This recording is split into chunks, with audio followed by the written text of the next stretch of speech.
Playboy. We all know the story about how the company declined over the past few decades and the world shifted from print magazine to the online world, and how the brand became less relevant over time.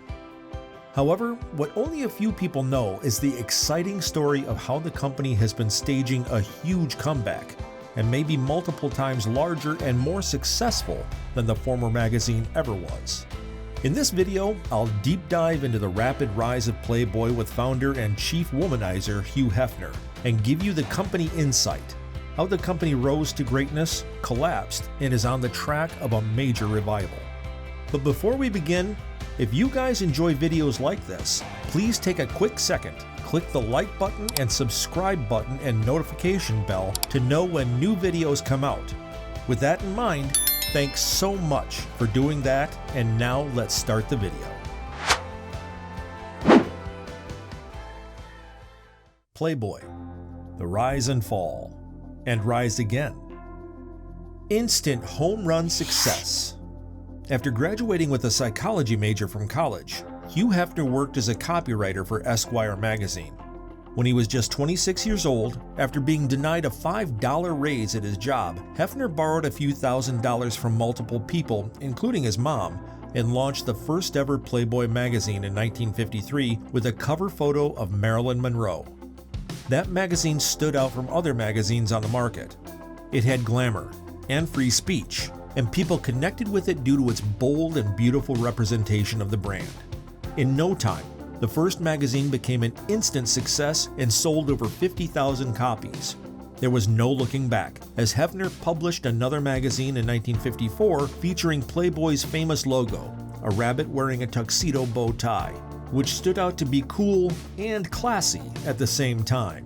Within the first 5 years, Playboy became a lifestyle magazine that covered topics including politics and social life. The magazine was straightforward with its messages and created controversial statements which kept readers buying. The 1950s was considered a dark time in American history, as the country was still recovering from war. Hefner wanted to give his readers a new outlook towards life.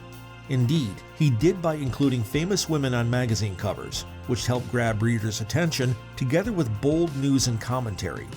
The freedom in which news was published in Playboy represented a new era of journalism, and his formula was selling like hotcakes. Building a brand. If there is one business lesson that you should take away from Playboy, it's the value of building a brand. The fact is, consumers regularly are willing to pay more for branded products as compared to store or generic brands. Even further, consumers will pay even more for a premium brand as compared to a mass-marketed brand. Thus, in order to survive and thrive in business, it's important to build a stable fan base in the long run. Hefner realized this key principle and took it to the next level. In the 1960s, Playboy opened the first of many Playboy clubs around the world. Soon, this moved into television with the late-night talk show Playboy After Dark. People living through the 1960s saw the real spike in Playboy's history, especially when the brand started to pop up everywhere. At one point, it was widely believed that Playboy could have created a monopoly in the magazine market because it was circulating over 1 million copies per month in print. A founder-centric, aspirational brand. Until 1970, Hefner had chosen to stay behind the limelight. But in 1971, after the company's very successful IPO, Hefner rebranded himself as Playboy's premier face and centerpiece of the brand. He wrote in the magazine, appeared on television, and showed everyone how fun it was to be him. Slowly, viewers and Playboy customers started indulging in Hefner's lifestyle with the company. Playboy thus became an aspirational brand.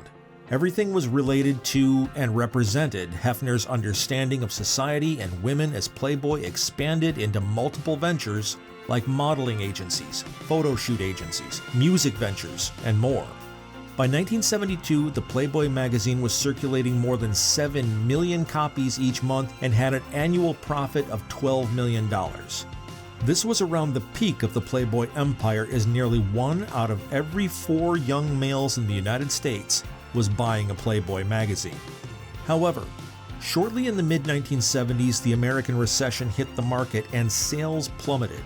Likewise, magazines like Penthouse rose and became a fierce competitor to Playboy.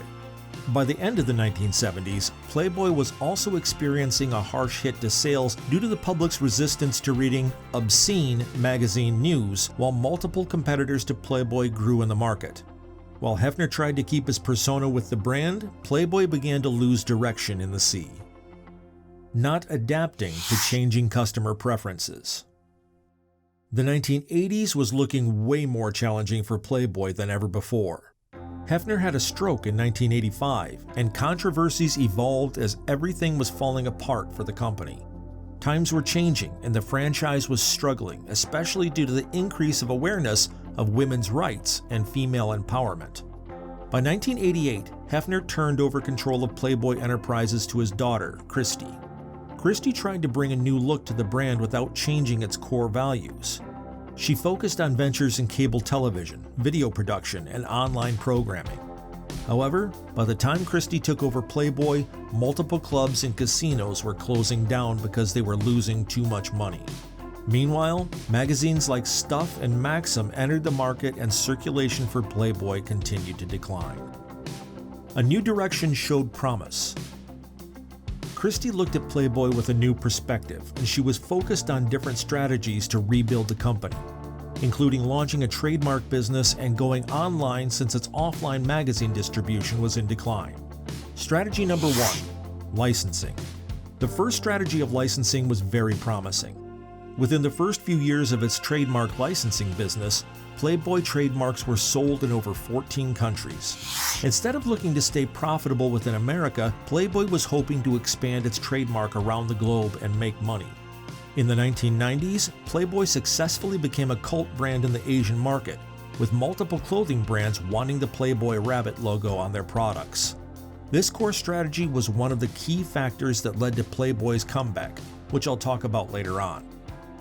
Strategy number 2, O2O, offline to online strategy. The second strategy to launch online proved to be only a temporary victory. Their initial website launch was a huge success in its first week, with more than 500,000 visitors. Unfortunately, many people believe that Playboy's initial online success was solely due to the absence of competitors online. Soon this became true when players like Maxim and Penthouse also launched websites. With that, Playboy's results worsened when they began publishing long-form content online, not understanding that consumers preferred reading short pieces on the internet. This lack of understanding on how people read online proved costly for the brand. Magazine sales were also falling. By that time, Playboy magazine only had 3.4 million readers, a 50% decline of readership over the past 2 decades. On the outside, the brand seemed rich and famous, but inside the company, it was on the verge of a major collapse. In 2007, Playboy had a net loss of $4 million, and in 2008, when the Great Recession happened, that ballooned to a loss of over $150 million. This was the final nail in the coffin for Christy, and she stepped down from her role in 2009. In that year, Playboy was in complete disarray, and the company was taken private off the stock market.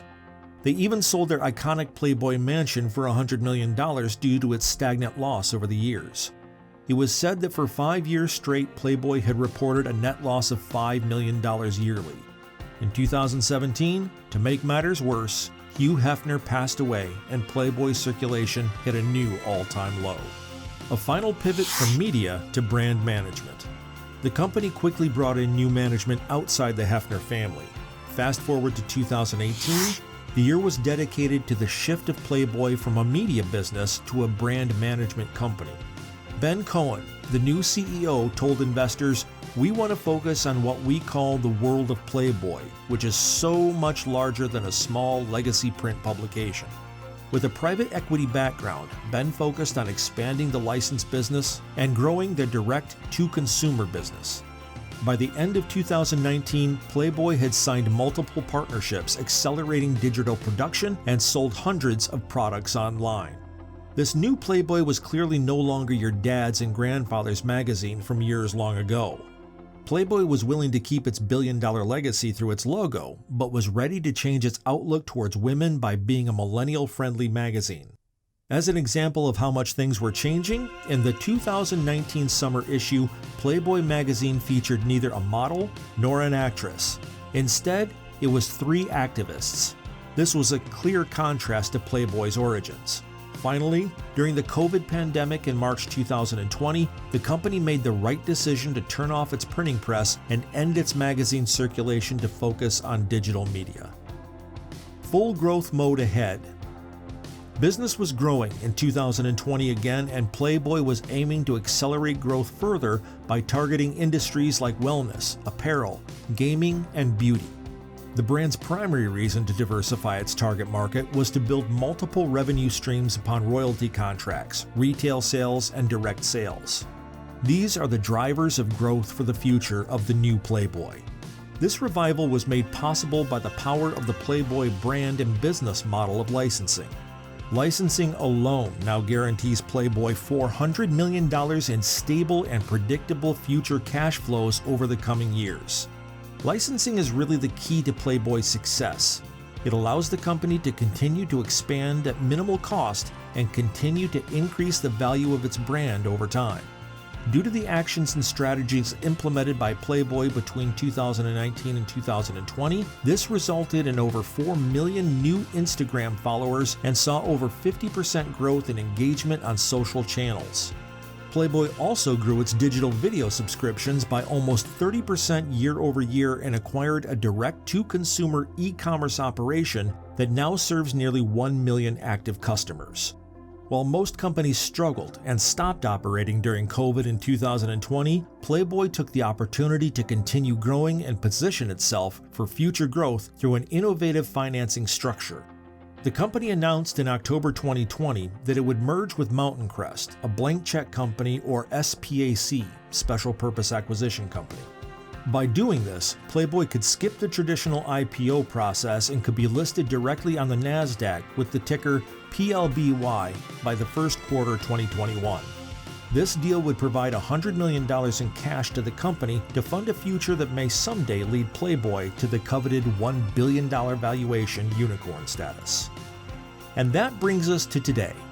While Playboy's brand story is a good example of how great and luxurious multi-million-dollar brands can fall with a lack of innovation, Playboy may also be the best example of how a brand can be revitalized and come back bigger and stronger with a future even brighter than ever before.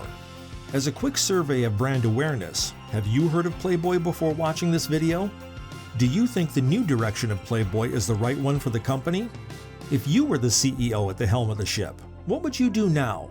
I'd love to hear your thoughts. So with that said, thank you so much for watching my video. There was a significant amount of research and work that went into making this video possible, so if you wouldn't mind giving the video a like or sharing it with your friends, it would really help out a lot. I appreciate it, and thank you again for watching.